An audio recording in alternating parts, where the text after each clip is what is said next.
Biyuda kayo, gusto nyo magka-boyfriend, di mag-boyfriend kayo. Pipigilan kayo ng mga anak nyo, huwag kayong papigil. May kani-kanyang asawa rin yan, pagka-uwian na sila-sila, tapos eto ka, kausap mo, picture. Pagka may mga okasyon, mabuti pa ang kalendaryo, may date, ikaw wala. Kayo nagkikinig sa mga taong pigil ng pigil. Basta hindi man sama, gawin nyo, gumawa kayong saya.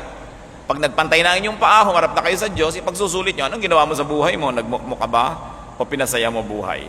Binigyan kita ng buhay para lasapin mo lahat ng kabutihan ko, tapos pigil ka ng pigil dyan. Diba? Sumaya ka. Gusto mong palitan ng iyong hairstyle? Ay, matanda na po yata ako. Gawin mo. Hindi naman immoral yun eh. No? Ang dami-daming mga pwedeng gawin na hindi naman masama, pinipigil ang tao. Ba't po kayo lagi naka-duster? Eh, kasi matanda na ako. Eh, ba't hindi kayo mag-shorts? Ba't hindi kayo magtanga kung gusto ninyo? Anong problema dyan? Diba? Gawin nyo.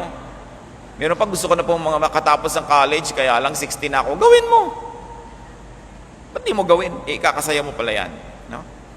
Kasi ang tao, maraming lungkot. Gusto mo man o ibig, sabi ni Balagtas, sapagkat ang mundo'y bayan ng hinagpis, mamamaya'y sukat ni bayan ng dibdib. So pag dumadating yung schedule ng hinagpis, harapin mo. Pero pag wala namang nakaschedule ngayon na hinagpis ang buhay, mag-enjoy ka. Kasi yung kasiyahan mo na magpapalakas sa'yo para malampasan mo yung mga araw ng hinagpis na hindi pwedeng iwasan. Ang masama, kahit hindi araw ng hinagpis, umiimbento ka ng hinagpis. Pigil ka ng pigil. Tuloy, pagka dumating yung problema talaga, wala ka malang mabalikan sa alaala mo na kasiyahan. Hindi ka na-recharge. Lagi kang low bat. Kailangan ng tao nag-charge. And remember to be contented and happy where you are. Don't always desire for this man's art or for that man's scope. Don't always look at the other side. The other side is always looking nicer. Sabi nga, the other man's grass is always greener. The sun shines brighter on the other side.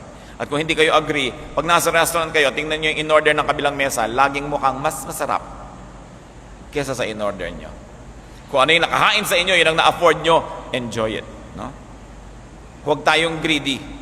Huwag nating laging hanapin yung wala. Tuloy, hindi natin napapansin kung sinong nandyan.